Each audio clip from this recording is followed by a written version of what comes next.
Hello. Okay guys, आवाज आ रही है आप सभी को? Yes. Prashant, Pankaj, Dnyaneshwari. Yes guys. Yes, yes. Good morning. Yes, good morning guys. So last session में हमने डिस्कस किया था क्लाउड कंप्यूटिंग के बारे में, करेक्ट? याद है आप सभी को? करेक्ट। कि क्या क्या कंसेप्ट हमने अभी तक हमारी सेल्सफोर्स ट्रेनिंग के अंदर डिस्कस किए हैं। देखिए, सबसे पहले हमने फर्स्ट डे में डिस्कस किया था सेल्सफोर्स एंड सीआरएम के बारे में। हमें अब सेल्सफोर्स के बारे में पता है, सीआरएम एप्लीकेशन क्या होता है इसके बारे में पता है। अब ये कंप्लीट सेल्सफोर्स सीआरएम एप्लीकेशन आपके लिए क्या करता है इसके बारे में हमें कंप्लीट आइडिया है। हमने कहा था कि ये एक क्लाउड बेस्ड प्रोडक्ट है, तो हमने क्लाउड कंप्यूटिंग के कंसेप्ट को समझा कि कैसे क्लाउड कंप्यूटिंग कंसेप्ट हेल्प करता है बिजनेसेस को उनके सॉफ्टवेयर डेवलपमेंट के लिए या उनको सॉफ्टवेयर यूज करने के लिए। तो जो भी डेटा उनको फिजिकल लोकेशन पे चाहिए था, मतलब जो करना पड़ता था पहले, अब हमें उसकी जरूरत नहीं है। वो डेटा हमारा किसी अनादर सर्वर पे है, क्लाउड प्रोवाइडर्स के पास है, और हम सिर्फ इंटरनेट कनेक्शन के थ्रू उस डेटा को एक्सेस कर रहे हैं। क्लियर है? यहां तक हमने इंप्लीमेंट किया ये सारी चीजें। यस। अब देखिए, आज जो हम डिस्कस करने वाले गाइस, आज हमें स्टार्ट करना है एक कंप्लीट सॉफ्टवेयर स्ट्रक्चर। एक सॉफ्टवेयर का आर्किटेक्चर कैसे होता है, कैसे हमें उसमें इंप्लीमेंट करने होते हैं। अब आप मुझे बताइए, लास्ट सेशन में सभी ने क्रिएट कर लिया अपना डेवलपर ऑर्ग? यस गाइस, सभी ने डेवलपर ऑर्ग बनाया? प्रशांत, पंकज, ज्ञानेश्वरी। यस पंकज, आपने क्रिएट कर लिया। हाँ प्रशांत, आपने नहीं बनाया? नहीं सर, मेरा नहीं हुआ। सिंपल तो है उसे क्रिएट करना। हाँ ज्ञानेश्वरी, आपने क्रिएट कर लिया? क्रिएट कर रही हूँ अभी सर, याद नहीं था मुझे। ओके। प्लीज हमें अपना टाइम टेबल बना लीजिए गाइज आप लोग, ठीक है?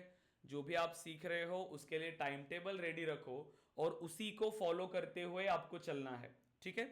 अब देखिए, इसके अंदर अब हमें ये सॉफ्टवेयर में कैसे डेवलपमेंट होगा। आपको एक ये कंसेप्ट आ रहा होगा, अभी आपके मन में एक क्वेश्चन आ रहा होगा कि सॉफ्टवेयर तो हमारे पास ऑलरेडी रेडी है। जब हमने ब्राउजर पे गए, cell login dot Salesforce dot com जब आप ओपन करेंगे, जैसे देखिए, आपको उसमें लॉगिन करने के लिए क्या करना है, login dot Salesforce dot com. कल हमें एक यूजर नेम मिला था, राइट? कल जब हमने एक अकाउंट बनाया तो वहां हमें एक यूजर नेम मिला, राइट? देखिए, यूजर नेम क्या था हमारा, ये, करेक्ट? ये हमें यूजर नेम मिला। अब इस यूजर नेम के थ्रू आप लॉग इन कर सकते हो, पासवर्ड आपने जनरेट कर लिया था। यूजर नेम हमने दिया एंड पासवर्ड, एंड अब आप अपने सिस्टम में लॉग इन कर सकते हैं, अपने डेटा को एक्सेस कर सकते हैं। अब यही से अब आप अपने पूरे ऑर्ग को एक्सेस करेंगे, जितना आपके पास डेटा है, ठीक है? जो भी आपके सेल्स का डेटा, मार्केटिंग का डेटा, सपोर्ट का डेटा, ये सब कुछ यहां पर अब अवेलेबल है और हम इस डेटा को एक्सेस कर पा रहे हैं, करेक्ट? अब देखिए, तो इसमें हमने समझा कि ये तो एप्लीकेशन ऑलरेडी हमारे पास बना हुआ है, तो एज अ डेवलपर हमें क्या करना है इसके अंदर। देखिए, हमने एक कंसेप्ट थोड़ा सा ओवरव्यू लिया था लास्ट सेशन के अंदर कि सेल्सफोर्स ने क्या किया, जो कॉमन रिक्वायरमेंट थी, ये एक रनिंग एप्लीकेशन है ना, यस और नो? ये सॉफ्टवेयर एज अ सर्विस है, सॉफ्टवेयर एज अ सर्विस है, कंप्लीट रनिंग सॉफ्टवेयर है यस। ये सेल्सफोर्स, यस और नो? यस। करेक्ट, क्योंकि कंप्लीट रनिंग सॉफ्टवेयर है, ऑलरेडी बना हुआ है। बट अगर ये सॉफ्टवेयर है, ऑलरेडी रनिंग सॉफ्टवेयर है, तो एज अ डेवलपर हम क्या करते हैं? उन्होंने सॉफ्टवेयर बनाया, लेकिन क्लाइंट की रिक्वायरमेंट के हिसाब से उसको बना के रखा हुआ है क्या? नहीं। कि हर इतने सारे डोमेन्स है, इतनी सारी इंडस्ट्रीज है, हर बिजनेस की बिजनेस प्रोसेस डिफरेंट है, करेक्ट? तो सेल्सफोर्स ने क्या किया कि जो बिजनेस की कॉमन रिक्वायरमेंट थी कि उनको सेल्स को मैनेज करना पड़ता है, उनको सपोर्ट को मैनेज करना पड़ता है, उनको मार्केटिंग को मैनेज करना पड़ता है, तो ऐसी ही रिक्वायरमेंट ऑलरेडी यहां पर इंप्लीमेंट करके रख दिया है। बट क्लाइंट की काफी सारी रिक्वायरमेंट होती है जो यहां पे नहीं है, लेकिन उसको इंप्लीमेंट करने के लिए यहां पर ऑप्शंस है, कॉन्फ़िगरेशन एंड कस्टमाइजेशन। करेक्ट, ये दोनों ऑप्शंस यहां पर रखे हुए हैं, हमें जैसे जरूरत पड़ेगी हम उसे यूज करेंगे। सो कॉन्फ़िगरेशन एंड कस्टमाइजेशन को, करेक्ट, तो ये हमें इंप्लीमेंट करना है। अब ये काम होता है डेवलपर्स का, हम क्या करते हैं ये, तो दोनों ऑप्शंस है, कुछ चीजें ऑलरेडी इंप्लीमेंटेड है, जो हमें दिख रहा है वो ऑलरेडी इंप्लीमेंटेड है, लेकिन हम क्लाइंट की रिक्वायरमेंट के हिसाब से उसे कॉन्फ़िगर करते हैं।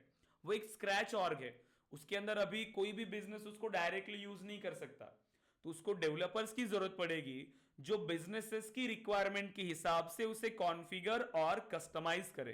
Customise means custom development, complete code करके नई फंक्शनैलिटीज बनाए, नया यूआई उसके लिए बनाए, और उसके लिए देखिए हमें कोड करना होता है, तो कोड कहीं ना कहीं तो रन हो रहा है, तभी जाके वो डेवलप होगा एप्लीकेशन। तो सेल्सफोर्स के अंदर हमारे पास एक प्लेटफॉर्म होता है, क्योंकि हमने कहा कि एक सॉफ्टवेयर को बनाने के लिए, हमारे प्रोग्राम्स को रन करने के लिए हमारे पास एक प्लेटफॉर्म होना चाहिए। तो सेल्सफोर्स आपको एक प्लेटफॉर्म प्रोवाइड कर रहा है, force.com प्लेटफॉर्म। तो जो भी कोड हम रन करते हैं, जो भी लॉजिक हम इंप्लीमेंट कर रहे हैं, जो भी फंक्शनैलिटी हम इंप्लीमेंट कर रहे हैं, ये इसी प्लेटफॉर्म पे रन होती है, और ये है प्लेटफॉर्म एज अ सर्विस, सो जिसको हम कहते हैं पास। सो दोनों हमारे पास है, सेल्सफोर्स एक कंप्लीट सॉफ्टवेयर है, और उसके अंदर जो प्लेटफॉर्म हमें प्रोवाइड किया गया है वो है force.com प्लेटफॉर्म, और जितना भी कोड हम उसके अंदर इंप्लीमेंट करेंगे वो force.com के अंदर एग्जीक्यूट होता है। तो ऐसे दोनों ऑप्शंस हमारे पास है, जो है उसे यूज करेंगे, जो नहीं है उसे डेवलप करेंगे। तो देखो, मतलब हमें डेवलपमेंट का काम है, हमें सेल्सफोर्स में ये एप्लीकेशन को डेवलप करना है क्लाइंट की रिक्वायरमेंट के हिसाब से, मतलब एक सॉफ्टवेयर को डिजाइन करना है, प्रॉपरली डेवलप करना है, एक कंप्लीटेड डेवलप्ड सॉफ्टवेयर नहीं है, ये क्लाइंट की रिक्वायरमेंट के हिसाब से हमें डेवलप करना है। ओके, अब देखिए, कोई भी एप्लीकेशन हो, कोई भी टेक्नोलॉजी हो, कितने सारे एप्लीकेशंस है ना, कितने सारे टाइप्स के सॉफ्टवेयर्स होते हैं हमारे पास, ये सो नो, कितने टाइप के सॉफ्टवेयर्स देखे आपने। मोबाइल एप्लीकेशंस यूज करते हो सब लोग, जो हम इंस्टॉल करते हैं हमारे मोबाइल पे, yes, mobile softwares, web applications, desktop applications, right, इतने सारे सॉफ्टवेयर्स है, इतने सारे एप्लीकेशंस है, उनको डेवलप करने का स्ट्रक्चर जो है, जिस तरीके से हम उसको डिजाइन करते, देखो वो कॉमन है एक के अंदर। देखिए कैसे, हर सॉफ्टवेयर के अंदर डेवलपमेंट प्रोसेस में हमें 3 लेयर्स पे काम करना होता है, 3 लेयर्स पे। ओके, हम ज्यादा डीपली नहीं जाएंगे कि सॉफ्टवेयर डेवलपमेंट वगैरह होता क्या है। सॉफ्टवेयर डेवलपमेंट अगर हम बेसिक, अगर आपसे पूछे क्या होता है सॉफ्टवेयर डेवलपमेंट, सिंपल अगर हम कहें सॉफ्टवेयर डेवलपमेंट क्या है, डेवलपमेंट मतलब एक प्रोसेस आ गया, जहां पर भी डेवलपमेंट मतलब एक प्रोसेस, जहां पर हम कुछ कर रहे हैं, कुछ इंप्लीमेंट कर रहे हैं। तो सॉफ्टवेयर डेवलपमेंट एक प्रोसेस है जिससे हम इमेजिनरी को हम रियलिटी में कन्वर्ट करते हैं। ये हमारा काम है एज अ डेवलपर, कि जो क्लाइंट इमेजिन कर रहा है कि नहीं मुझे ऐसी फंक्शनैलिटी चाहिए, मुझे इस तरीके से ये रिक्वायरमेंट चाहिए, वो हमारा काम है कि हम क्लाइंट के लिए उसे डेवलप करके दें, right. So software development is the process of converting imaginaries into reality, ठीक है, हमें उसको रियलिटी में ऐड करना होता है। तो हम इसके लिए मेनली 3 लेयर्स पे काम करते हैं सॉफ्टवेयर के अंदर। सॉफ्टवेयर डेवलपमेंट प्रोसेस में 3 लेयर्स पे काम होता है। आपने ये सुना होगा एमवीसी, तो आपने उतना सुना नहीं होगा कि एमवीसी क्या है। इसको हम क्या कहते हैं, देखो, मॉडल व्यू कंट्रोलर, ये होता है हमारा MVC model, model view controller. आपने ये टर्म सुने होंगे, फ्रंट एंड सुने हैं आपने, front end, back and and database, ये टर्म सुने हैं गाइस आपने, front end, back and and database. ये हर सॉफ्टवेयर प्रोसेस के अंदर होते हैं। कोई भी एप्लीकेशन को आप ओपन करो, उसमें तीनों लेयर पे काम हुआ है, front end, back and and database. अब इसका मीनिंग क्या है, फ्रंट एंड क्या होता है, बैक एंड क्या होता है, या डेटाबेस। फ्रंट एंड ही आपका व्यू पार्ट है, जो फ्रंट एंड है वो आपका व्यू पार्ट है, या उसको अगेन यूआई हम कहते हैं, यूजर इंटरफेस, करेक्ट। बैकएंड मतलब होता है आपका कंट्रोलर, जिसमें हम बिजनेस लॉजिक इंप्लीमेंट करते हैं, जो हमारे सॉफ्टवेयर का मेन स्ट्रक्चर जिसके अंदर होता है, मतलब जो लॉजिकल पार्ट कि आपका सॉफ्टवेयर किस तरीके से वर्क करेगा, वो काम होता है बैकएंड के अंदर। फिर आता है डेटाबेस। सो ये है मॉडल, एक मॉडल हम बनाते हैं जिसमें हम डेटा को स्टोर करते हैं। क्लियर है? अब देखिए, सो अगर हम बात कर रहे हैं फ्रंट एंड में, हमने कितने सारे एप्लीकेशंस यूज किए, डेली यूज कर रहे हैं हम लोग एप्लीकेशंस, करेक्ट। सो जब भी आप किसी एप्लीकेशन पे विजिट करते हो, चाहे वो मोबाइल एप्लीकेशन हो या वेब एप्लीकेशन हो, जब आप उसे ओपन कर रहे हो तो हमारे सामने इमेजेस दिखती है, जैसे इमेजेस हो गया, टेक्स्ट हो गई, बटन्स हो गई, ऐसे काफी सारी चीजें हमें मिलती है जिससे हम उस एप्लीकेशन के साथ इंटरैक्ट कर सकते हैं। यस और नो?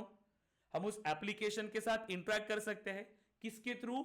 इस यूआई पार्ट के थ्रू, इस फ्रंट एंड पार्ट के थ्रू, जिससे हम उस सॉफ्टवेयर के साथ डायरेक्टली इंटरैक्ट करते हैं। हम इंटरैक्ट करते सिर्फ यूआई पार्ट से। हमें सिर्फ इतना पता है, जब भी हम किसी सॉफ्टवेयर पे जा रहे हैं, जैसे अगर आपको सेल्सफोर्स में लॉगिन ही करना है, तो आप सिंपली कहां पे गए? login.salesforce.com। तो ये यूआई पार्ट है, ये हमारा यूआई पार्ट है।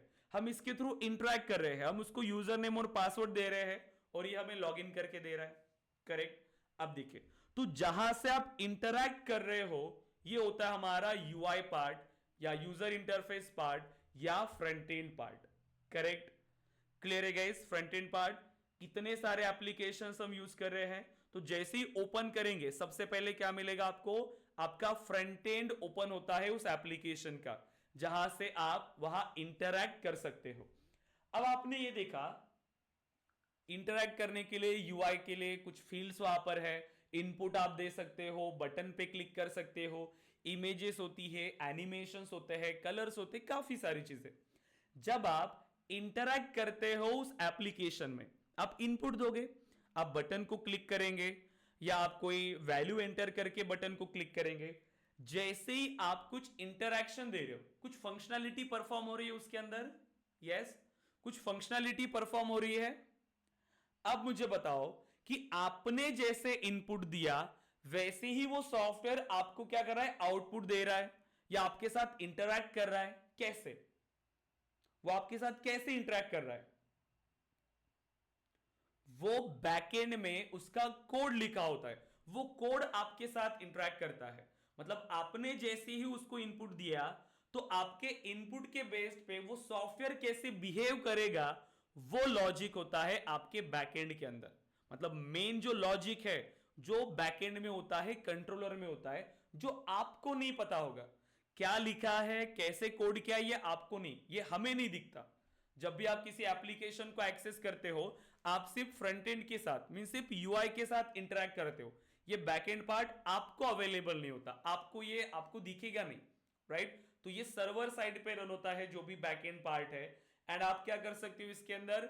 जैसे वैलिडेशन हो गया, डेटा वैलिडेशन, या सर्वर को कॉल करके डेटा को फेच करना, या आपके बेस पे जो आप इंटरैक्ट कर रहे हो आपको आउटपुट रिटर्न करना, ये सभी लॉजिक आपका बैकएंड के अंदर होता है, करेक्ट। जब आप इंस्टाग्राम ओपन कर रहे हो, जैसे ओपन किया, वो आपका यूआई है कि कैसे आप लाइक पे क्लिक करो, आपकी इमेज कैसे शो होनी चाहिए, राइट। लेकिन जब आप इमेज अपलोड कर रहे हो या आप उसमें कुछ लाइक कर रहे हो, जब आप उसमें कुछ कमेंट कर रहे हो, तो बैकएंड में कोड एग्जीक्यूट हो रहा है। जैसे आप इंटरैक्ट कर रहे हो, बैकएंड में कोड एग्जीक्यूट हो रहा है, करेक्ट। जैसे आपने उस इमेज को डिलीट किया, ऑटोमेटिकली वो डिलीट हो जा रहा है।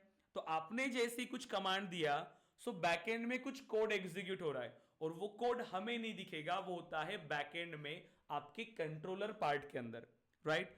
अब आ जाइए डेटाबेस पे। अब डेटाबेस का मीनिंग क्या है? डेटाबेस तो पता है आपको।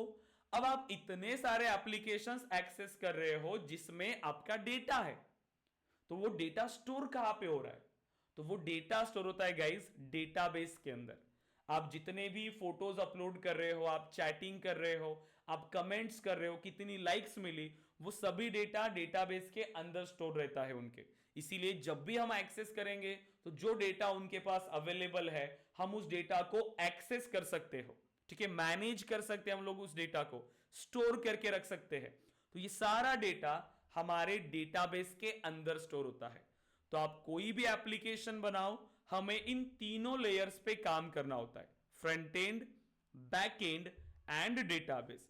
अब सिंपल सा एग्जांपल लो, हम अगर एक लॉगिन फंक्शनैलिटी बना रहे, एक सिंपल लॉगिन पेज भी अगर हम बना रहे, लॉगिन पेज, उसका एग्जांपल लो। आपने अभी तक कितने सारे एप्लीकेशंस में लॉगिन किया होगा?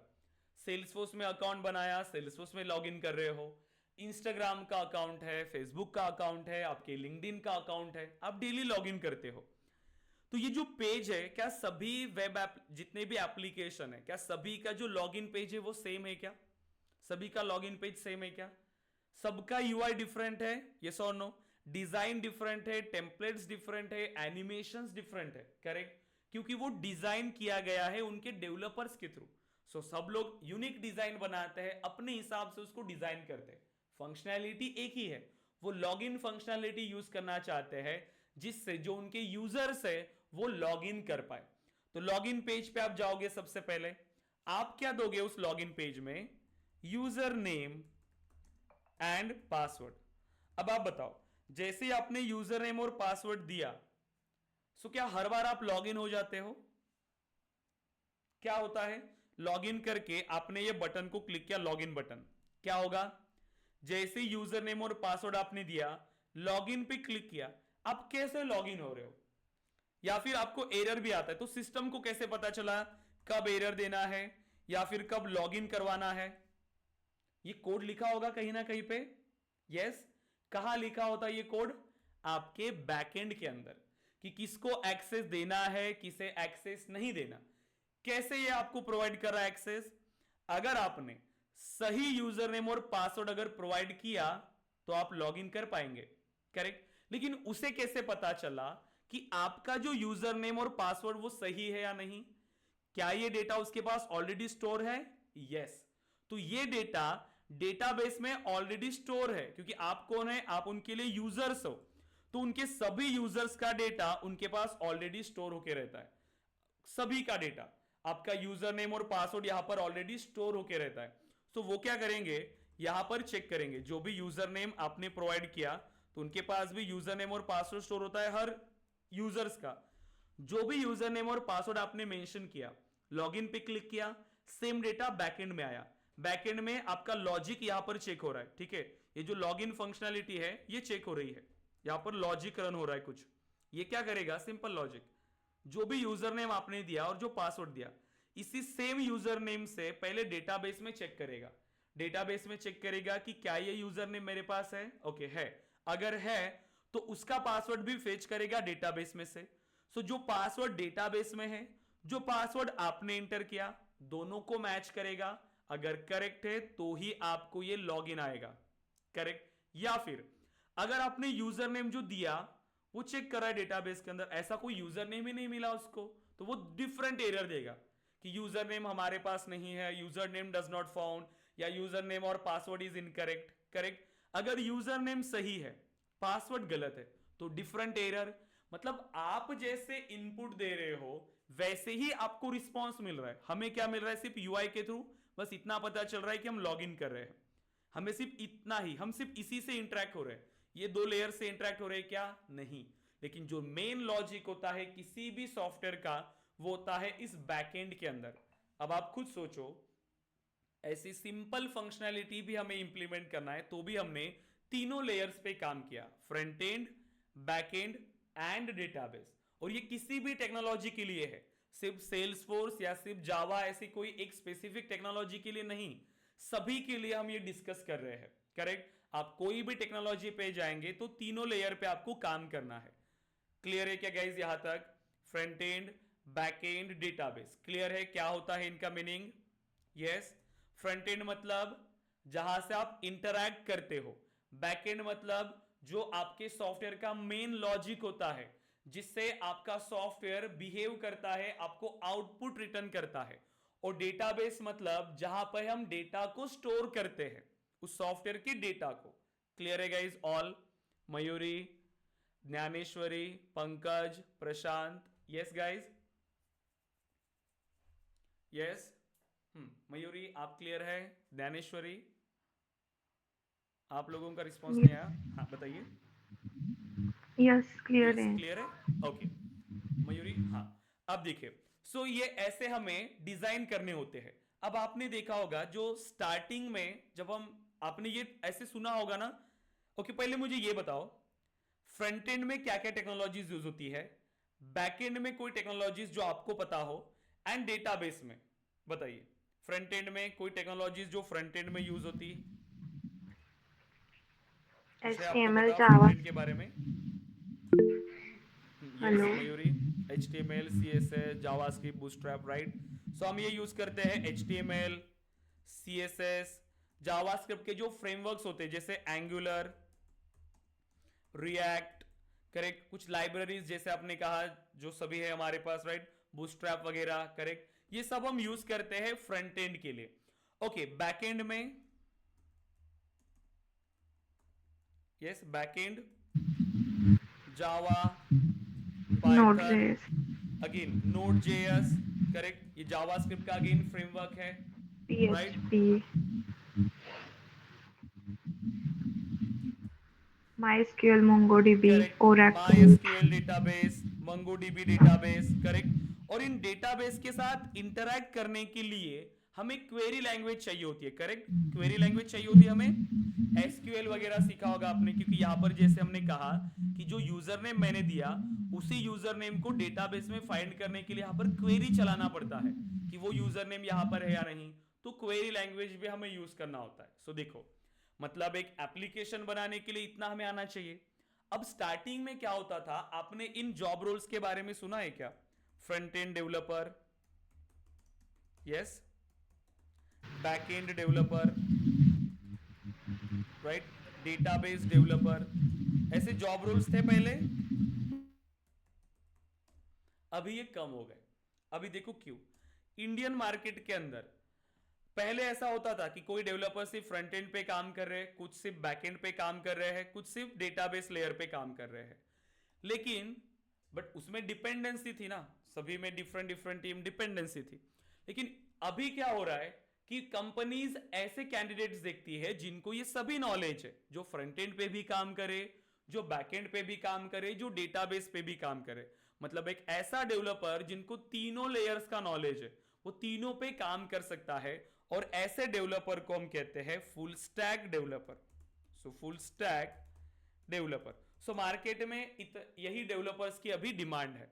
क्यों? क्योंकि कंपनीज, इंडियन मार्केट तो यही चाहता है कि जितनी ज्यादा मेरे पास कैंडिडेट्स को स्किल्स है वो मेरे लिए बेटर है, वो हर लेयर पे काम कर सकता है। इसीलिए कंपनीज फुल स्टैक डेवलपर को हायर करती है।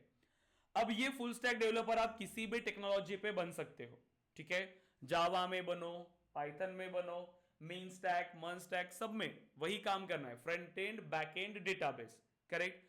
अभी हम जिस टेक्नोलॉजी की बात कर रहे हैं वो है सेल्स फोर्स। तो यहां पे भी हम तीनों लेयर पे काम करने वाले हैं ना, front end, back and and database, yes और नो? यहां पे भी काम करना पड़ेगा तीनों लेयर पे ही। ये भी एक सॉफ्टवेयर डेवलपमेंट है, इसमें भी कुछ नया नहीं है, सिर्फ टेक्नोलॉजी डिफरेंट है। अब देखें, यहां पे भी जब आप काम करते हो front end, back and and database, लेकिन तीनों लेयर पे काम करने के लिए ऑप्शन कितने हैं हमारे पास? दो ऑप्शन। पहला कॉन्फ़िगरेशन, करेक्ट, सो कॉन्फ़िगरेशन मतलब विदाउट कोडिंग, एंड दूसरा कस्टमाइजेशन। सो देखो, कॉन्फ़िगरेशन में अगर आपको फ्रंट एंड डिजाइन करना है, बैक एंड या डेटाबेस, कितना सिंपल दिया हुआ है। आपको डेटाबेस में तो सिर्फ क्वेरीज का ही यूज है, आपको ऐसा नहीं जैसे बाकी टेक्नोलॉजीज में जब आप जाते हो सो तीनों डिफरेंट लेयर होती है, तीनों को आपस में कनेक्ट करना पड़ता है, फिर आपको तीनों डिफरेंट लेयर, डेटाबेस कनेक्टिविटी करना पड़ता है। लेकिन सेल्सफोर्स में ऐसा नहीं है। सेल्सफोर्स ऑलरेडी एक सॉफ्टवेयर है, ऑलरेडी बना हुआ सॉफ्टवेयर है, ये आपस में कनेक्टेड, इसकी तीनों लेयर्स आपस में इंटीग्रेटेड है। आप डायरेक्टली अपना काम स्टार्ट कर सकते हो, ठीक है, डायरेक्टली, कोई कनेक्टिविटी नहीं, कुछ नहीं। आप जस्ट अभी मैं एक डेटा यहां पर बना सकता हूं, ऑलरेडी डेटाबेस सेटअप हो चुका है, डायरेक्टली मुझे सिर्फ इसमें डेटा ही स्टोर करना है डायरेक्ट। और इस डेटा पे मुझे क्या ऑपरेशन चाहिए उसके लिए मैं यहां पर अभी लॉजिक लिख सकता हूं, मतलब बैकएंड में कोड कर सकता हूं डायरेक्ट। मुझे उसका यूआई कैसे चाहिए, कैसे वो शो होना चाहिए, उसके लिए मैं उसका यूआई भी डिजाइन कर सकता हूं। सिंपल, ऑलरेडी बनी बनाई चीजें हैं, डायरेक्टली मुझे उसमें कोड करके स्टार्ट कर देना है, इसीलिए यहां पर एप्लीकेशन जो है वो जल्दी बनता है। जैसे अगर हम कॉन्फ़िगरेशन की बात करें फ्रंट एंड के लिए, सिर्फ टूल्स है, ठीक है, पेज लेआउट्स है, ऐप बिल्डर टूल है, तो उसको आप ड्रैग एंड ड्रॉप कर सकते हो, बटन्स को ऐड कर सकते हो, इमेजेस चाहो इमेजेस ऐड कर सकते हो, जो चाहे वो आप कर सकते हो बैक एंड मतलब आपके फ्रंट एंड में, किसके थ्रू, कॉन्फ़िगरेशन। लेकिन लिमिटेड काम होगा, अगेन कॉन्फ़िगरेशन से काम लिमिटेड होगा, जितना है पॉसिबल उतना ही कर सकते हो। देन बैकएंड की अगर हम बात करें, ऑटोमेशन टूल्स है हमारे पास, वैलिडेशंस है, वो सब हम बैकएंड के लिए कर सकते हैं अगेन कॉन्फ़िगरेशन से ही। डेटाबेस कुछ भी कोड करने की जरूरत नहीं है, डायरेक्टली आ जाओ, ऑब्जेक्ट्स बना लो और ऑब्जेक्ट्स को आप यूज करो। देखो डायरेक्टली मैं यहां पर ऑब्जेक्ट्स बना सकता हूं, डेटा को भी मैं एक्सेस कर सकता हूं। देखो लीड पे गए, डायरेक्टली मेरे पास डेटा अवेलेबल है, मैं इस डेटा को ओपन कर सकता हूं, इसे रीड कर सकता हूं, नए रिकॉर्ड्स बना सकता हूं, कुछ भी कोडिंग की जरूरत नहीं है। करेक्ट। देन फिर आ जाता है हमारा कस्टमाइजेशन पार्ट, जो पॉसिबल है वो तो हम करेंगे कॉन्फ़िगरेशन से। क्लाइंट की काफी सारी रिक्वायरमेंट आएगी जो सिर्फ कॉन्फ़िगरेशन से पॉसिबल नहीं है। क्लाइंट ने कहा कि मुझे इस तरीके का पेज चाहिए, एक फीडबैक फॉर्म चाहिए, वहां पर यूजर रिस्पॉन्स कर सकता है, ठीक है। या फिर किसी ने कहा कि जैसे हम एडटेक के लिए काम कर रहे हैं, मैंने कहा कि मेरे पास यहाँ पर स्टूडेंट एग्जाम भी यहीं से दे, एक कुछ एग्जाम्स होते हैं एमसीक्यू टाइप के, वो एग्जाम यहां से दे, उनके मार्क्स यहाँ पे स्टोर हो, उनका रिजल्ट आए, उनके सर्टिफिकेट्स उनको सेंड हो जाए, ये रिक्वायरमेंट होगी। अब ये तो यहां पर कॉन्फ़िगरेशन से जितना पॉसिबल है आप करेंगे, लेकिन जो नहीं है उसके लिए अगेन कस्टमाइजेशन के थ्रू हमें फ्रंट एंड भी डिजाइन करना होगा, बैक एंड भी, डेटाबेस भी, लेकिन आपस में ये इंटीग्रेटेड है तीनों चीजें। फ्रंट एंड अब क्या यूज होता है देखो कस्टमाइजेशन के अंदर। सो फ्रंट एंड जैसे यहां पे आपने कहा कि ये सब हमें यूज होता है, करेक्ट, आपके जो रेगुलर अदर टेक्नोलॉजीज है वैसे ही यहां पे भी जब आप सेल्सफोर्स में काम कर रहे हो, देखो फ्रंट एंड में HTML, CSS, जावास्क्रिप्ट। अब ये जावास्क्रिप्ट के फ्रेमवर्क से अगेन जैसे रिएक्ट और एंगुलर है ना, जैसे यहां पर भी ऑरा एंड LWC कंपोनेंट्स है फ्रंट एंड को डिजाइन करने के लिए, ऑरा या LWC, ठीक है, सिंपल है। और ये सब के सेशंस मैं आपके लिए लूंगा, HTML, CSS और जावास्क्रिप्ट, बेसिक चीजें चाहिए हमें, एडवांस लेवल पे नहीं, लेकिन ये अच्छे से आना चाहिए LWC, और सब कुछ बेसिक से हम डिस्कस करने वाले हैं, उसका टेंशन आप मत लीजिएगा, बिल्कुल बेसिक से आपको सारी चीजें पता चलेंगी। बैकएंड, अब बैकएंड में हमें एक प्रोग्रामिंग लैंग्वेज चाहिए जिसमें हम कोड करेंगे। यहां पे जो प्रोग्रामिंग लैंग्वेज यूज होती है वो है अपेक्स, जैसे जावा लैंग्वेज है आपकी, पाइथन लैंग्वेज है, वैसे ही सेल्सफोर्स ने इसको बनाया है, ये है अपेक्स लैंग्वेज, ठीक है, सेल्सफोर्स के लिए ही यूज होता है। फिर आ जाते हैं डेटाबेस पे कि अगर मुझे प्रोग्रामिंग के थ्रू डेटा को एक्सेस करना है, डेटा को स्टोर करना है तो कैसे करेंगे। देखो सेल्सफोर्स जो है वो इंटरनली ओरेकल डेटाबेस को ही यूज कर रहा है, लेकिन उसके साथ इंटरैक्ट करने के लिए उन्होंने खुद की क्वेरी लैंग्वेजेस बनाई है। सो SOQL जैसे आपकी SQL है ना, वैसे ही SOQL, SOSL, बहुत सिंपल है, बहुत सिंपल। तो आप कोई भी टेक्नोलॉजी पे जाओ, काम तो हमें ऐसा ही करना है, तो इसीलिए डेवलपर जो है वो ऐसे होना चाहिए कि आपको कोई सिर्फ आपको कंसेप्ट अच्छे से समझ में आने चाहिए, ताकि इन फ्यूचर जब भी आपको मूव होना हो एक टेक्नोलॉजी से दूसरी टेक्नोलॉजी पे तो आप इजीली शिफ्ट हो पाओ। करेक्ट, क्योंकि बहुत सिंपल है, सेम कंसेप्ट होता है, सेम डेवलपमेंट प्रोसेस होता है, सिर्फ टेक्नोलॉजी चेंज हो रही है। और कंपनीज के अंदर जब आप काम कर रहे हो तो हमें ज्यादा ग्रोथ जहां मिल रही है, हम अपने आप को ऐसे ही शिफ्ट करने चाहिए हमेशा। जो हमारे पास जो होता है कि लर्निंग के लिए हमारा जो टाइम है वो हमेशा हमें देना ही होगा, हमेशा अपने आप को अपडेट करना है, इंप्रूव करते रहना है, ठीक है। लेकिन सेल्सफोर्स बहुत सिंपल है गाइस, जिस तरीके से हम यहां पर सीखेंगे अगेन, लेकिन कोडिंग रिलेटेड होगा, ठीक है। मैं हर एक चीज आपको कोडिंग के फॉर्मेट में बताऊंगा। जैसे ही अपेक्स स्टार्ट होगा हर दिन हम कोड करेंगे और हर एक चीज हम प्रैक्टिकली इंप्लीमेंट करेंगे, ताकि आप इंडस्ट्री के लिए रेडी हो जाओ, आप इंडस्ट्री में काम कर पाओ। क्योंकि मेरे पास जो स्टूडेंट्स हैं जो इंडस्ट्री में अभी काम कर रहे हैं, उनको कभी कोई प्रॉब्लम नहीं है इंडस्ट्री के अंदर, क्योंकि उनके कंसेप्ट स्ट्रांग है, उनको आदत लगी है डेली प्रैक्टिस करना, डेली मेहनत करना, तो वो वहां पर भी उसी लेवल से काम करते हैं। और वो सब हमें अपने आप के अंदर भी यही से इंप्रूव करना है, क्लियर है गाइस? इसीलिए हम बैच के अंदर कम स्टूडेंट्स रखते हैं कि मैं इंडिविजुअली सब पे फोकस कर पाऊँ, ठीक है? और हमें बस ऐसे ही स्टूडेंट चाहिए जो इंटरेस्टेड होते हैं सच में सीखने के लिए, राइट? सो ये सारी चीजें गाइस हमें स्टार्ट करना है हमारे अभी डेवलपमेंट प्रोसेस के अंदर, सेल्सफोर्स डेवलपर, करेक्ट? तो ये हमें अभी स्टार्ट करना है कि हम कैसे एक सेल्सफोर्स डेवलपर बनेंगे, राइट?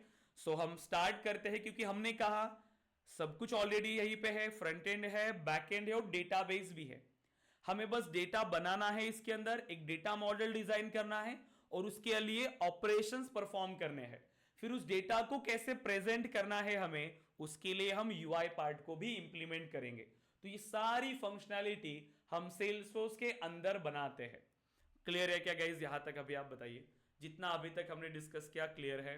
पंकज, प्रशांत, मयूरी, दानेश्वरी गाइज क्लियर है आप सभी? यस। अब देखिए, अब आ जाते हैं, देखो हमने कहा कि अब हमें डेटाबेस डिजाइन करना होगा, इसे इंप्लीमेंट करना होगा। देखो हम बात कर रहे गाइज सेल्सफोर्स के बारे में। बताइए आप कौन यूज करेगा सेल्सफोर्स? कौन यूज करेगा सेल्सफोर्स? कौन यूज करता है? सेल्सफोर्स कौन यूज करेगा? Customers, businesses. करेक्ट, बिजनेसेस, जो बिजनेस ओनर्स है वो सेल्सफोर्स का यूज करेंगे, राइट? ऐसा तो नहीं होगा कि कोई आप जैसे वेबसाइट्स होती है, वेबसाइट्स कोई भी बनाता है, कोई पर्सनल वेबसाइट्स बनाते हैं, हर कोई एंड्रॉइड एप्लीकेशंस भी बनाते हैं, और वो तो बहुत ही मतलब ऐसे हो गया कि उसमें जो चार्जेस भी है वो उसी लेवल का रहता है। लेकिन सेल्सफोर्स के जो प्रोजेक्ट्स होते हैं वो बहुत बड़े होते हैं। अगर जैसे हमने देखा है कि कंपनीज को इतना ग्रो होते हुए कि जो अगर एक छोटी कंपनी है और अगर उनको सेल्सफोर्स के प्रोजेक्ट्स मिले हैं तो उन्होंने कितने कम टाइम में कितना ज्यादा ग्रोथ लिया है, क्योंकि प्रोजेक्ट्स इतने बड़े होते हैं, रिवेन्यू इतना ज्यादा आता है इन प्रोजेक्ट्स के थ्रू। क्योंकि यहां पर जो कंपनीज सेल्सफोर्स को यूज करेंगी वो कोई ऐसी छोटी कंपनी नहीं हो सकती, और बहुत बड़े लेवल की कंपनीज होती है, राइट? और उनको अपने कस्टमर्स को मैनेज करना है तो उनको सीआरएम एप्लीकेशंस की जरूरत है, और वो अपनी रिक्वायरमेंट के हिसाब से उसे डेवलप करती है, करेक्ट? अब देखो, सो एज अ डेवलपर जब हम किसी टीम में काम कर रहे हैं तो हमें रिक्वायरमेंट मिलती है, ठीक है? हमें क्या मिलेंगी? रिक्वायरमेंट। अब उस रिक्वायरमेंट को समझ के हम उसके लिए क्या करते हैं? सॉल्यूशन डिजाइन करते हैं, राइट? एंड फिर हम उसके लिए डेवलप करते हैं, ठीक है? डिजाइन करके हम यहां पर डेवलपमेंट स्टार्ट करते हैं, करेक्ट? ये सारी चीजें हमें प्रोवाइड करना होता है, फिर हम उसको डेवलप करते हैं, राइट? अब जैसे हमारे पास रिक्वायरमेंट आएगी क्लाइंट की तरफ से, वैसे ही हमें इस एप्लीकेशन को डेवलप करना है। कितनी सारी इंडस्ट्रीज है, education industry, finance industry, correct, health care, जो भी रिक्वायरमेंट आ रही है हम उस हिसाब से यहां पर एप्लीकेशन को डिजाइन करते हैं। तो सबसे पहला पार्ट कि जो भी रिक्वायरमेंट हमारे पास आ रही है हमें सबसे पहले उस प्रोजेक्ट की कंप्लीट ओवरव्यू लेना होता है कि हमारा प्रोजेक्ट क्या है, हमें क्या इंप्लीमेंट करना है। फिर उसके बाद हम यहां पर डिजाइन करते हैं डेटा मॉडल। हम एक डेटा मॉडल यहां पे डिजाइन करते हैं। तो सबसे पहला कंसेप्ट जो हम स्टार्ट करने वाले हैं सेल्सफोर्स के अंदर वो है डेटा मॉडलिंग, ठीक है? सबसे पहला कंसेप्ट जो हम स्टार्ट करेंगे सेल्सफोर्स के अंदर वो है डेटा मॉडलिंग। हमें डेटा मॉडलिंग स्टार्ट करना है। देखिए हम एक पैरेलली एक प्रोजेक्ट बनाते हुए चल रहे हैं एजुकेशन के लिए, एक एडटेक प्रोडक्ट हम यहां पर बना रहे हैं। सिंपली लर्न के बारे में सुना आपने? सिंपली लर्न एक कंपनी है, अब वो भी अपने बिजनेस को मैनेज करने के लिए सेल्सफोर्स एप्लीकेशंस का यूज करती है। हमने काम किया है सिंपली लर्न प्रोजेक्ट पे, हमने काफी सारे प्रोजेक्ट पे काम किए गए। सो आपको उसी लेवल से हम पढ़ाएंगे जो इंडस्ट्री की नीड है, कि कैसे क्लाइंट सोच रहा है और कैसे हमें फिर उस रिक्वायरमेंट को सोच के उसे इंप्लीमेंट करना होता है। सो हम ड्यूरिंग द ट्रेनिंग एक एडटेक प्रोजेक्ट यहां पर बनाने वाले हैं, जिसमें स्टूडेंट्स का सभी डेटा, स्टूडेंट्स को मैनेज करना, ठीक है? कि यहां पर एक एडटेक कंपनी है, जो कंपनी क्या कर रही है, स्टूडेंट्स को सर्टिफिकेशन कोर्सेज प्रोवाइड कर रही है। हो सकता है उनका एक डेवलपमेंट कंपनी भी है, इसी के अंदर एक टीम है जो एप्लीकेशंस भी बनाते हैं, मतलब डेवलपमेंट का काम भी हो रहा है, स्टूडेंट को ट्रेन करने का काम भी हो रहा है, उनको इंटर्नशिप प्रोवाइड करना या करियर रिलेटेड जो कोर्सेस है वो प्रोवाइड करना, वेबिनार्स रन होते हैं, सेमिनार्स रन होते हैं, उनके ऑफलाइन वर्कशॉप्स होते हैं, ये सारी चीजें हमें यहीं से मैनेज करनी है। करेक्ट? तो ये सभी जो कंसेप्ट है, मतलब जितना भी प्रोजेक्ट रिलेटेड टास्क है वो हमें यहां पर इंप्लीमेंट करना है। सो पूरे ट्रेनिंग के अंदर हम एक एडटेक प्रोजेक्ट बनाने वाले हैं लास्ट तक। ठीक है? उसके बाद और भी अनादर लेवल के प्रोजेक्ट्स हम बनाएंगे, बैंकिंग रिलेटेड, हेल्थ केयर के रिलेटेड, राइट? तो ऐसे भी प्रोजेक्ट्स हम आगे जाके बनाने वाले हैं। करेक्ट? सो अब आप मुझे बताओ एडटेक के लिए क्या क्या रिक्वायरमेंट्स हमारे पास होती है। एडटेक के लिए सेम स्टूडेंट्स का डेटा, कोर्सेज का डेटा, बैचेस का डेटा। करेक्ट? कितने एम्प्लॉयज है, कितने डेवलपर्स है, कितने स्टाफ है, कितने वेबिनार्स आपने रन किए, सेमिनार्स रन किए, बुक्स अगर है, एग्जाम्स वगैरह है, सब कुछ, ये सभी डेटा हमें इसके अंदर मैनेज करना है। कि जैसे ही किसी स्टूडेंट ने एनरोल किया किसी वेबिनार के लिए, रजिस्टर करा है, वो हमारे सिस्टम के अंदर उसका डेटा आ जाना चाहिए, यही से वो मैनेज होना चाहिए। जैसे कोई नई बैच स्टार्ट हो रही है आपकी, ऑटोमेटिकली स्टूडेंट्स को ईमेल्स जाने चाहिए, ज्वाइनिंग लिंक जानी चाहिए, आपका कोर्स कंटेंट जाना चाहिए उनको। स्टूडेंट की बैच स्टार्ट हो गई, ऑटोमेटिकली उनको इंस्टॉलमेंट के लिए रिमाइंडर जानी चाहिए। करेक्ट? जैसे ही उनकी बैच कंप्लीट हो गई, ऑटोमेटिकली उनको सर्टिफिकेट्स जाने चाहिए। ये सारी फंक्शनैलिटी आप इस सॉफ्टवेयर के थ्रू कर सकते हो। करेक्ट? सो हम हमारी ट्रेनिंग के अंदर एक एडटेक यहां पर प्रोजेक्ट पे काम करने वाले हैं। सो देखिए, डेटा मॉडलिंग, सबसे पहले वही बात करेंगे कि क्या क्या डेटा की हमें जरूरत पड़ेगी। बताइए, स्टूडेंट और कोर्सेस, बैच, इसके बाद और एम्प्लॉयज, जो हमारे एम्प्लॉयज होंगे, डिपार्टमेंट्स, कितने डिपार्टमेंट्स है, इसके अलावा प्रोजेक्ट्स, कितने प्रोजेक्ट्स हमारे पास है, प्रोजेक्ट्स पे काम करने के लिए डेवलपर्स, वेबिनार्स, कितने वेबिनार्स आपने रन किए, ऐसे कितने सारे ऑब्जेक्ट्स हम आगे जाके बनाने वाले हैं। मतलब ऑब्जेक्ट्स नहीं कहूंगा अभी, फिलहाल के लिए आप समझो डेटा, हमें ये डेटा चाहिए सेल्सफोर्स के अंदर। ठीक है, हमने ये तो समझ लिया कि हमारे क्लाइंट की इतनी सारी रिक्वायरमेंट है, उनको ये डेटा स्टोर करना है, फिर उसी डेटा को मैनेज करना है उनको प्रॉपरली, कि कैसे डेटा आएगा, कैसे डेटा का फ्लो होगा, कैसे स्टूडेंट्स मैनेज होंगे, स्टूडेंट्स को कैसे ऑटोमेटेड ईमेल जाएंगे, ये सब फिर हमें उनके लिए इंप्लीमेंट करना है। ठीक है? अब देखो, तो सबसे पहला क्वेश्चन आता है आपके लिए कि ये जो डेटा है, ये डेटा को हम कहां स्टोर करते हैं, कहां स्टोर करेंगे हम इस डेटा को, बताइए गाइस। डेटा, सबसे पहले मुझे बताओ डेटा क्या होता है, डेटा क्या होता है? Collection of information. Collection of information. जो इंफॉर्मेशन है वो आपका डेटा है, और ये जो इंफॉर्मेशन है ये कोई भी फॉर्म में हो सकती है, कोई भी डेटा का फॉर्म हो सकता है, टेक्स्ट हो सकता है, Video, नंबर हो audio. सकता है, राइट, ऑडियो हो सकता है, वीडियो हो सकता है, कोई भी हो सकता है, ये सब हमारा डेटा है। ओके, स्टोर क्यों करते हैं हम लोग डेटा को? To use it for future references. Future में हम इस डेटा को यूज कर पाए, इसीलिए हम डेटा को स्टोर करते। करेक्ट? फ्यूचर से हमें कुछ एनालिसिस करना है उस डेटा से, तो यूज करते हैं।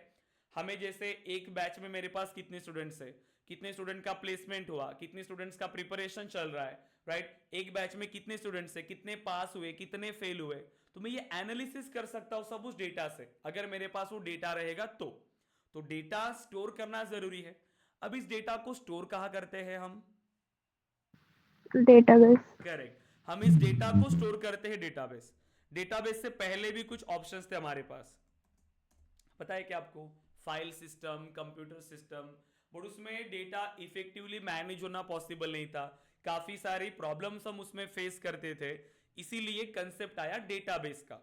और डेटाबेस में हम इजीली डेटा को एक्सेस कर सकते हैं, शेयर कर सकते हैं, डेटा पे ऑपरेशंस परफॉर्म कर सकते हैं, इसीलिए हम डेटाबेस को यूज करते हैं। क्योंकि डेटाबेस में जो डेटा है वो ऑर्गेनाइज्ड वे में स्टोर होता है, जिससे आप डेटा को इजीली मैनेज कर सकते हो, राइट? सो डेटाबेस क्या होता है? Organised collection of, so organised collection of data.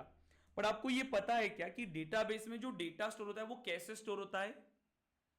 Database में डेटा टेबल्स के फॉर्म में स्टोर होता है, मतलब एक डेटाबेस के अंदर मल्टीपल टेबल्स होते हैं आपके पास, करेक्ट। तो इसीलिए हम क्या कहते हैं अगेन इसको, कलेक्शन ऑफ टेबल्स। क्या कहते हैं हम लोग अगेन इसे, कलेक्शन ऑफ टेबल्स। बट ये टेबल क्या है, अब देखो टेबल मतलब ये हमारा डेटाबेस टेबल है। देखो मैं एक्सेल शीट में आपको समझा देता हूं, क्योंकि ये पता नहीं हमारा जो ऐप है ना, जो सॉफ्टवेयर के थ्रू मैं आपको एक्सप्लेन करता हूं, लिख के आपको समझाता हूं प्रॉपरली, बट वो पता नहीं चल नहीं रहा है, मुझे उसको चेक करना पड़ेगा। ठीक है, अब ये एक डेटाबेस है पूरा, ये समझो ये एक पूरा डेटाबेस है, और इसमें देख सकते स्टूडेंट के लिए स्टूडेंट का नेम, स्टूडेंट का phone number, then email address, तो ये एक ऑब्जेक्ट हो गया, मतलब ये एक टेबल हो गया। अगेन एम्प्लॉयज के लिए या कोर्सेज के लिए, सो कोर्स नेम, ठीक है, so course, then duration, then fees, correct, again start date. तो ऐसे जो भी है वो हम यूज करते हैं, यहां पर हम डेटा को स्टोर करेंगे। देखो सो जैसे कि राज, सो कुणाल, साहिल, ये सब क्या है अभी आपके, ये हम डेटा यहां पर क्रिएट कर रहे हैं, करेक्ट। तो इस तरीके से आप डेटा बनाते हो गाइज, क्लियर है क्या आप। तो ऐसे मल्टीपल टेबल्स होते हैं, अभी ये एक टेबल है आपके पास, ये ऐसे मल्टीपल टेबल्स होते हैं एक डेटाबेस के अंदर, ये एक टेबल हो गया। ऐसे मल्टीपल टेबल्स का कलेक्शन मतलब आपका डेटाबेस होता है।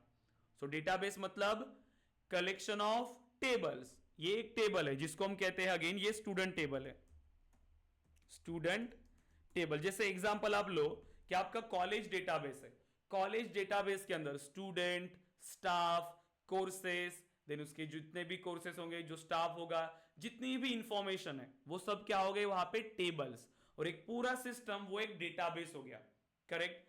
तो एक डेटाबेस के अंदर मल्टीपल टेबल्स। टेबल क्या होता है, टेबल के अंदर होते हैं हमारे पास रोज एंड कॉलम्स। सो ये क्या है, देखो नेम, फोन, ईमेल, ये सब क्या है, नेम, फोन, ईमेल, रोज या कॉलम्स, क्या है ये, रोज और columns, columns, columns, correct. So name एक कॉलम है, फोन एक कॉलम है, ईमेल एक कॉलम है, और जब आप हर कॉलम में एक एक वैल्यू दे रहे हो तब क्या बन रहा है हमारे पास, एक रिकॉर्ड बन रहा है, मतलब एक रो बन रही है। So first row, second row, third row, fourth row, correct, ये सब क्या है हमारे रोज।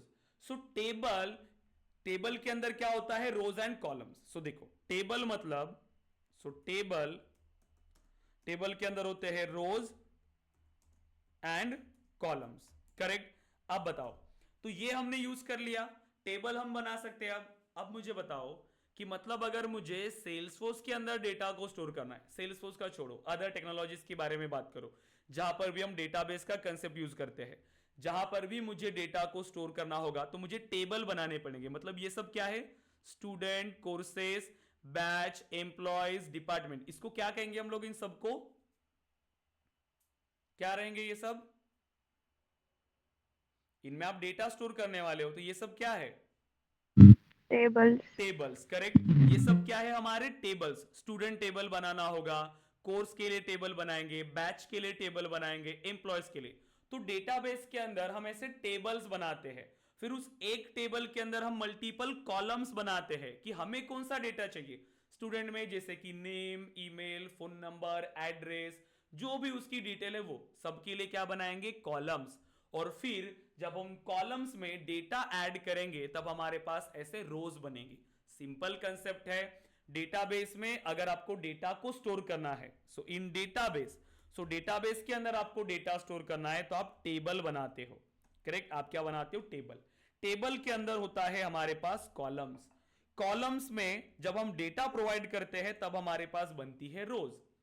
सेम हमें ये प्रोजेक्ट्स बनाना है सेल्सफोर्स के अंदर, सो सेल्सफोर्स भी तो एक डेटाबेस ही है, यहां पे भी हम डेटा को ही स्टोर कर रहे हैं। तो यहां पे देखो सिर्फ कंसेप्ट, सिर्फ नेमिंग थोड़ा सा चेंज किया हुआ इन्होंने। इन्होंने क्या किया, सो सेल्सफोर्स के अंदर, ठीक है, सेल्सफोर्स, यहां पर इन्होंने टर्मिनोलॉजीज डिफरेंट दिया है। डेटाबेस में हम कह रहे हैं table, columns and rows, but Salesforce में हम क्या कहते हैं इसको, ऑब्जेक्ट। टेबल को हम क्या कहेंगे सेल्सफोर्स के अंदर, ऑब्जेक्ट। कॉलम्स को क्या कहेंगे हम लोग डेटाबेस के अंदर, मतलब सेल्सफोर्स के अंदर, फील्ड्स। एंड जो रोज है, इन रोज को हम कहते हैं यहां पर रिकॉर्ड्स। करेक्ट। मतलब सेल्सफोर्स के अंदर अगर आपको डेटा चाहिए तो आपको क्या क्रिएट करना होगा, सबसे पहले ऑब्जेक्ट बनाना पड़ेगा। अब उस ऑब्जेक्ट में आपको डेटा चाहिए तो उसके लिए आप पहले फील्ड्स बनाओगे, फिर जब आप उन फील्ड्स में डेटा ऐड करेंगे, डेटा एंटर करेंगे, तब जाके आपके पास बनेंगे रिकॉर्ड्स। क्लियर है? So object, then fields and record, same ही कंसेप्ट है, कुछ नया नहीं है, सिर्फ टर्मिनोलॉजीज इन्होंने डिफरेंट दिया है। ठीक है, डेटाबेस के अंदर हमारे पास होते हैं टेबल, कॉलम्स, रोज। सेल्सफोर्स में हम उसी को कहते हैं object, fields and records. Clear है गाइस यहां तक आप सभी? Yes. Pankaj, Prashant, Dnyaneshwari, Mayuri, yes guys, clear है यहां तक आप सभी? ओके। देन क्या हम यहां पर आज ऑब्जेक्ट बना ले सेल्सफोर्स में? सो कैसे हम सेल्सफोर्स के अंदर ऑब्जेक्ट बना सकते? तो एक ऑब्जेक्ट बना ले आज। यस, बताओ, बना सकते हैं ना, या कल डिस्कस करें इसे? प्रशांत, ज्ञानेश्वरी,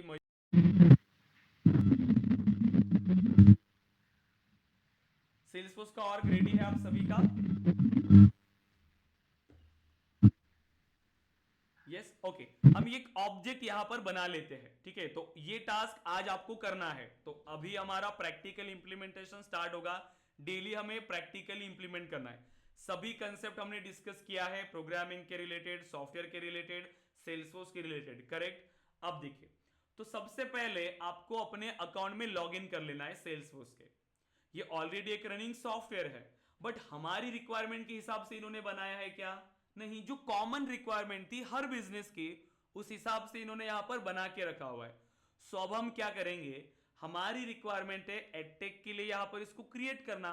तो सबसे पहली रिक्वायरमेंट है कि मुझे स्टूडेंट का डेटा स्टोर करना है, तो उसके लिए मुझे सेल्सफोर्स के अंदर ऑब्जेक्ट बनाने होंगे। देखो, जैसे लीड एक ऑब्जेक्ट है, इसमें ऑलरेडी डेटा है। देखो आप, जैसे ही अगर आप इसे ओपन करेंगे, ऑल ओपन लीड्स, चेक करिए, लीड हो गया आपका object, name, company, state, email, lead status, ये सब क्या हो गई आपकी, क्या कहेंगे हम लोग सेल्सफोर्स के लिए? सेल्सफोर्स में इसके लिए क्या कहेंगे हम? क्या है ये? फील्ड्स है हमारी। यस गाइस, ये फील्ड्स है, नेम, कंपनी, स्टेट। सेल्सफोर्स में हम इसको फील्ड्स कहेंगे ना। एंड देन ये सब क्या है, 1 2 3 4, ये सब जो बन रहे हैं, ये सब क्या है हमारे? रिकॉर्ड्स। करेक्ट। एंड रिकॉर्ड कैसे बनेंगे? देखो, जैसे ही न्यू पे क्लिक करेंगे तो देखो यहां पर हर फील्ड में आप जब वैल्यू प्रोवाइड करोगे, जब वैल्यू देते हो, first name, last name, company, phone number, and save करेंगे, तो फील्ड में वैल्यू देने से हमारे पास रिकॉर्ड्स बन रहे हैं। तो ये सारी फंक्शनैलिटी अब आप अपने सेल्सफोर्स के अंदर इंप्लीमेंट कर सकते हो। आप ऐसे मल्टीपल ऑब्जेक्ट्स सेल्सफोर्स के अंदर क्रिएट कर सकते हैं। करेक्ट। अब देखिए, अब आ जाते हैं हम लोग अपने ऑब्जेक्ट के ऊपर, कि ऐसे ही अगर आपको ऑब्जेक्ट बनाना है सेल्सफोर्स के अंदर, सो कैसे बनाओगे? देखिए, सो डेवलप, यहां पर आपको आना है सेटअप। सेटअप में आने के बाद आपको सिंपली यहां पे आ जाना है ऑब्जेक्ट मैनेजर। स्टेप्स को ध्यान में रखिए अच्छे से, डेली प्रैक्टिस करना है। अब हमें बहुत बेसिक से जाएंगे, सिंपल आराम से करेंगे। ठीक है, एंड बाद में थोड़ा सा स्पीड हम इंक्रीज करेंगे। ठीक है, तो आपको धीरे धीरे चीजें समझ में आएंगी। अभी फर्स्ट टाइम लॉग इन हो रहे हैं तो देखना पड़ेगा हर बार कि कौन सी क्लिक कहां पे है, लेकिन बाद में आप डेली यूज करोगे तो इसकी आदत हो जाएगी आपको। तो ये हमारे ऑब्जेक्ट्स यहां पर हमें दिख रहे हैं। कुछ ऑब्जेक्ट्स ऑलरेडी अवेलेबल है, हमें क्रिएट करना है। सो क्रिएट बटन पे जाएंगे। यहां पर हमारे पास पहला ऑप्शन है कस्टम ऑब्जेक्ट। यस, हम कस्टम ऑब्जेक्ट क्रिएट कर रहे हैं, क्लिक करेंगे इस पे।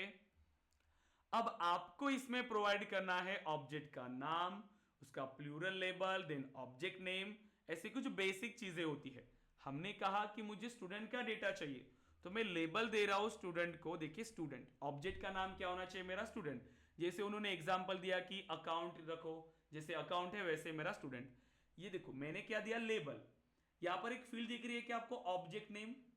देखो, मैंने जैसे लेबल दिया, मैं कहीं पर अभी क्लिक कर रहा हूं, यस, जैसे ही मैंने जो लेबल दिया वो as it is object name में पॉपुलेट हुआ। क्लियर है? ये ध्यान रखना, इसका यूज क्या है मैं आपको बताऊंगा।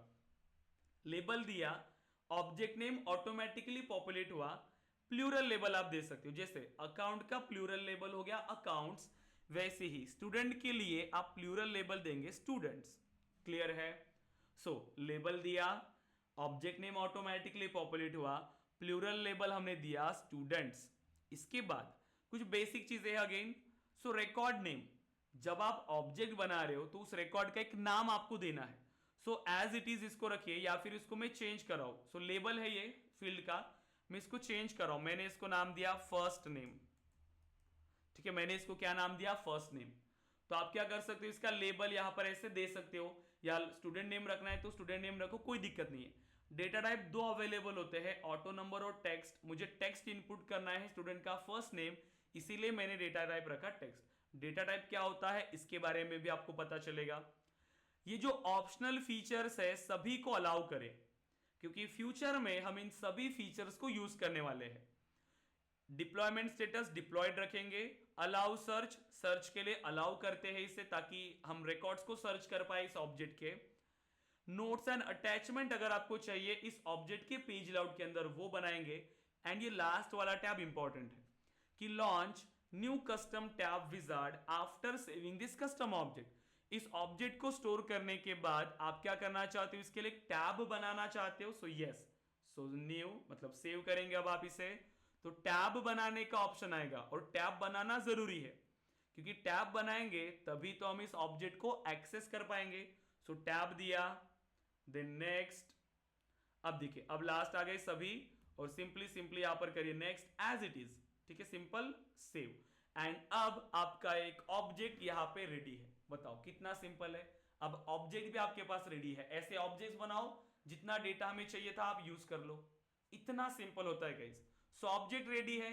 अब आप चेक करो, आपने लेबल क्या दिया था गाइस, ऑब्जेक्ट का स्टूडेंट दिया था ना, तो उस लेबल से ऑटोमेटिकली उसका ऑब्जेक्ट नेम आया था, वो ऑब्जेक्ट नेम है ये एपीआई नेम, हम उसको कहते हैं एपीआई नेम। लेकिन अगर आप ध्यान से देखो तो उस ऑब्जेक्ट नेम के सामने अंडरस्कोर अंडरस्कोर सी आता है। जितने भी ऑब्जेक्ट अब आप क्रिएट करेंगे सेल्सफोर्स के अंदर, सभी ऑब्जेक्ट के सामने अंडरस्कोर अंडरस्कोर सी आएगा, क्योंकि ये कस्टम ऑब्जेक्ट है।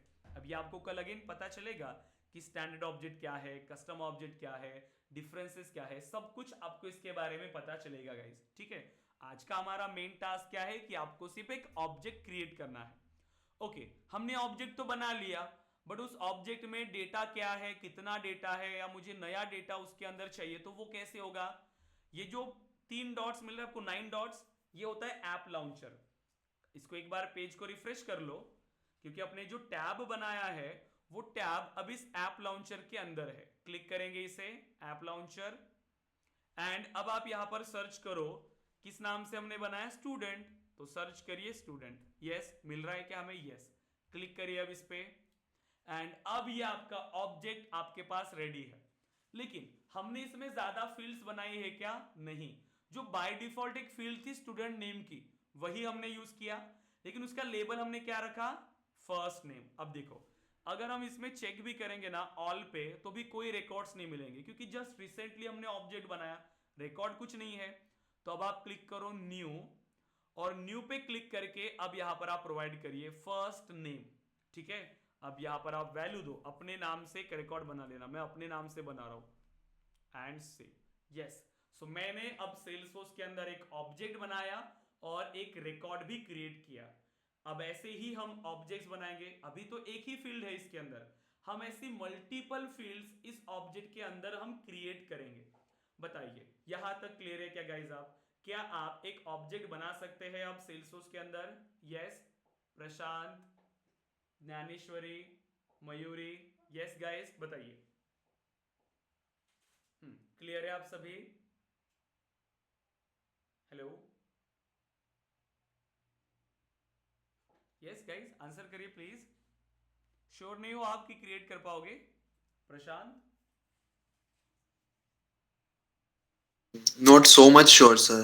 ओके, हाँ Dnyaneshwari, same sir. Sure, Mayuri, yes Mayuri create कर पाएंगे आप? अब आप मुझे बताओ गाइस, फेसबुक, इंस्टाग्राम, लिंक्डइन सब लोग यूज कर रहे हो आप? फेसबुक और इंस्टाग्राम तो कर ही रहे होंगे। यस, हाँ या ना बताओ। Yes. उसके लिए कोई कोर्स हमने ज्वाइन किया था क्या? नहीं किया था, करेक्ट। बट फिर भी अभी अगर हम बात कोई करे सेल्स आपके इंस्टाग्राम पे कि कौन सी सेटिंग कहाँ है, कैसे अपलोड करना है, कैसे डिलीट करना है, सब कुछ हमें पता है। क्यों? क्योंकि हम उसमें डेली लॉगिन करते हैं, डेली हम उसे एक्सेस करते हैं। तो वो पिक्चर जो है उसके इंस्टाग्राम के, वो हमारे माइंड में फिक्स्ड है कौन सी सेटिंग कहाँ पे है। वैसे ही हमें इस पे टाइम देना है। अब जितना ज्यादा टाइम आप दोगे उतने ये कंसेप्ट आपके क्लियर होंगे, आपको पता चलेगा। देखो, सो एक बार फिर से मैं बताता हूं आपको। सबसे पहले लॉग इन होंगे तो आप इस होम पेज पे रहोगे, करेक्ट। आप इस होम पेज पे आपको क्या करना है, सेल्सफोर्स के अंदर ऑब्जेक्ट बनाना है। क्या करना होगा इसके लिए? सबसे पहले गियर आइकन दिख रहा है, लिख के रखो गियर आइकन। गियर आइकन पे आने के बाद सेटअप, सो सेटअप पे क्लिक करिए। सेटअप पे क्लिक करने के बाद यहां पर आपको ऑप्शन मिलेगा ऑब्जेक्ट मैनेजर का, क्लिक करिए। ऑब्जेक्ट मैनेजर में ये सभी ऑब्जेक्ट की लिस्ट हमें शो होती है। उसके बाद क्या करोगे? Create custom object, simple. आ गए इस पेज पे।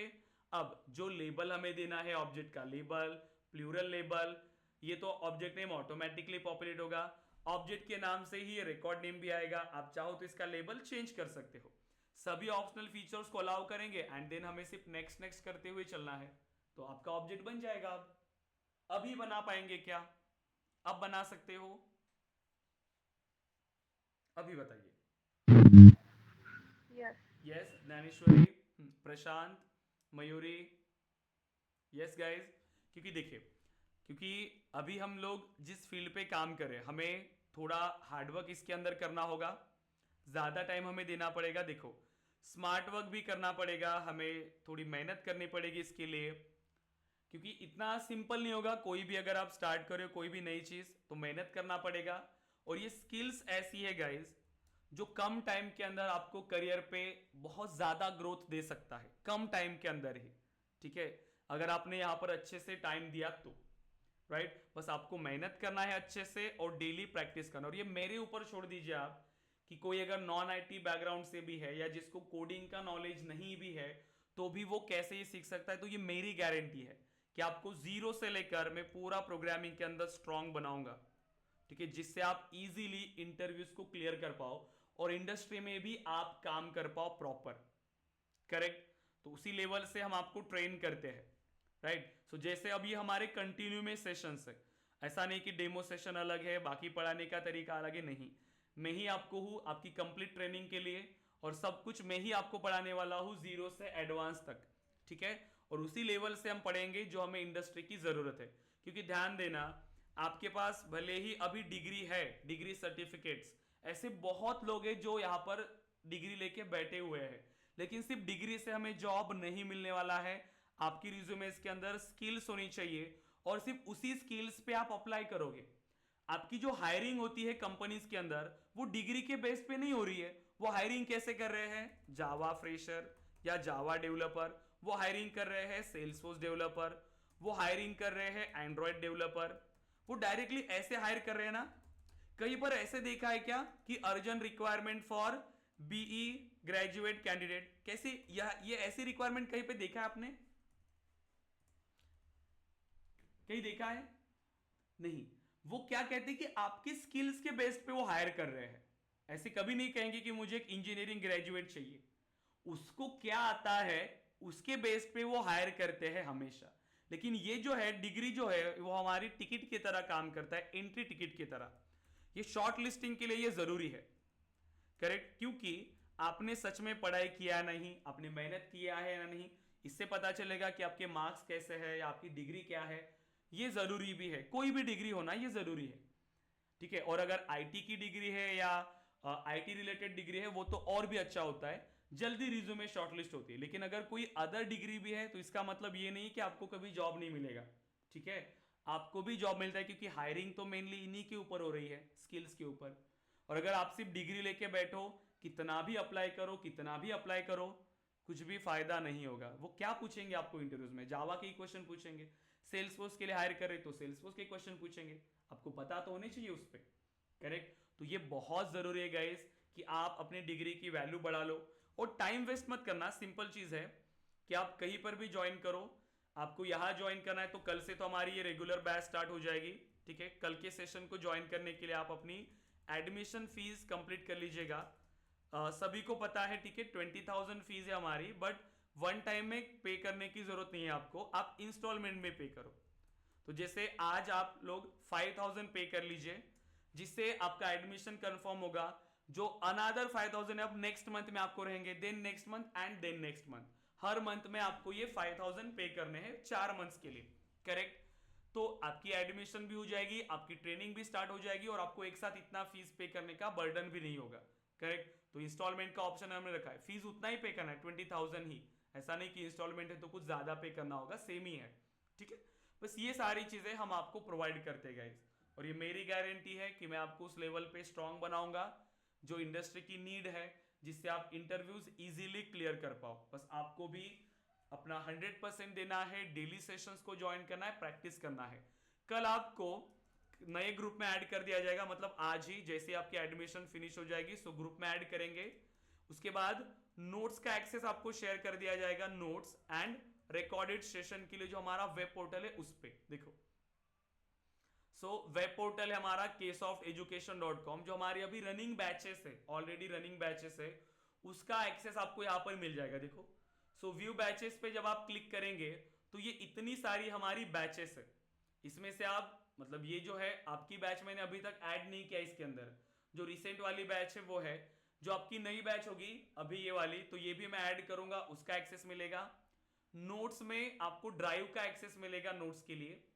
तो ड्राइव के अंदर हमारे पास एक डॉक्यूमेंट है, वहां पर सभी नोट्स दिया हुआ है, तो वहीं से आप ये सभी एक्सेस करोगे और डेली को रीड करोगे, ठीक है। देखिए ये सभी हमने अभी तक जितना डिस्कस किया है ना वो सब यहाँ पे है। सेल्सफोर्स क्या है, देन क्लाउड कंप्यूटिंग क्या है, देन ऑब्जेक्ट्स क्या है, ये सब। तो ये डेली के आपको ये एक्सेस मिल जाएगा, डेली आपको इसे रीड करना है अच्छे से। तो नोट्स बनाने का भी टाइम आपको देने की जरूरत नहीं है, सब कुछ अवेलेबल है, बस आपको प्रिपरेशन करना है गाइज अच्छे से। क्लियर है। कल से हमारी बैच मतलब रेगुलर सेशन स्टार्ट होंगे, हम कल भी सेशन रखेंगे। आप आज एडमिशन प्रोसेस कंप्लीट करा लीजिए। ये नंबर ध्यान रखिए गाइज, 8485898120, ये मेरा पर्सनल नंबर है, ठीक है। आपको जो यूपीआई ट्रांसफर करना है इसी नंबर पे करना है, यहां पर आपको अनिकेत नाम से ही आएगा, ठीक है। 5,000 पे करके उसका स्क्रीनशॉट और आपका ईमेल एड्रेस शेयर कर दीजिएगा टीम के साथ, या इसी नंबर पे कर सकते हो मुझे पर्सनली, ठीक है। तो उसके बाद आपको एक्सेस मिलेगा, नए ग्रुप में ऐड कर दिया जाएगा, और कल से ही हम इन रेगुलर सेशंस को स्टार्ट करेंगे। क्लियर है गाइस। आप इस नंबर को सेव कर लो और इसी नंबर पे आप ट्रांसफर करके अपनी एडमिशन प्रोसेस आप कंप्लीट करा लीजिए। क्लियर है गाइस यहां तक? Yes. Prashant, Dnyaneshwari, yes guys.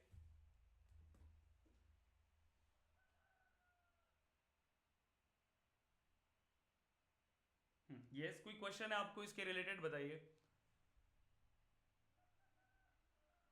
इसके रिलेटेड और कोई क्वेश्चन है guys? Fees related, training related, या कोई भी? प्रशांत, ज्ञानेश्वरी, क्लियर है आप लोग? Okay then. आप एडमिशन प्रोसेस कंप्लीट करा लीजिए गाइस, आपको तुरंत एक्सेस मिल जाएगा, ठीक है। ये जैसे सेशन फिनिश होने के बाद आप कर लो अगर पॉसिबल होता है तो, या इवनिंग तक आप कर लीजिए।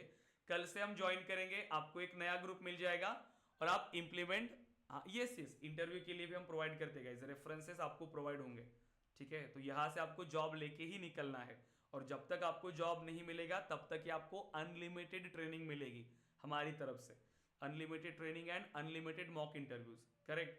पूरा प्रिपरेशन यही से और जॉब लेके ही आपको निकलना है, ठीक है। इतना करिए गाइज अच्छे से। आपकी एडमिशन प्रोसेस कंप्लीट करके मुझे स्क्रीनशॉट शेयर कर लीजिए या टीम को फॉरवर्ड कर लीजिए, जिस नंबर से आपको मैसेज है सारे ग्रुप पे उनको फॉरवर्ड कर लीजिए। और कल मिलते हैं गाइन अगेन हमारे टाइम पे। एडमिशन प्रोसेस कंप्लीट कर लीजिए, कल हम मिलेंगे अगेन। क्लियर है guys? Prashant, Dnyaneshwari, yes. Okay guys then, अगर कोई क्वेश्चंस नहीं है तो आप डिस्कनेक्ट कर सकते हैं गाइज। नहीं, हमारा कोई ऑफिस स्पेस नहीं है ज्ञानेश्वरी। पुणे के तो हमारे पास काफी सारे स्टूडेंट्स हैं, बहुत दूर दूर से हमारे पास स्टूडेंट्स होते हैं, हमारा वर्चुअल है। पुणे से ही काफ़ी स्टूडेंट्स हैं हमारे पास, ठीक है। तो ये हम वर्चुअली वर्क करते हैं, नागपुर, पुणे, नासिक, बहुत सारे दूर से हमारे पास स्टूडेंट्स हैं, ठीक है। तो हमारा वर्चुअल है, आप चेक कर लो सब कुछ, ठीक है, ऐसा कुछ नहीं है। आप सब कुछ वेरीफाई करके ही आपको ज्वाइन करना है। हमारे कितने बैचेस चल रही है अभी, वो भी ज्वाइन कर लो। मॉर्निंग में भी कई सारे बैचेस है, इवनिंग में भी, और आप मल्टीपल बैचेस को भी ज्वाइन कर सकते हो गाइस कल से ही, ठीक है। यस ज्ञानेश्वरी, कोई भी क्वेश्चंस होते हैं अगेन आपके, तो आप मुझे इस नंबर पे कांटेक्ट कर सकते हैं, ठीक है। ओके देन, ओके गाइस, तो कल मिलते हैं अगेन 8:30 को। सो एडमिशन प्रोसेस कंप्लीट कर लीजिए एंड कल के सेशन को ज्वाइन करिए। ओके गाइस देन, सो आप लोग डिस्कनेक्ट कर सकते हैं। Thank you.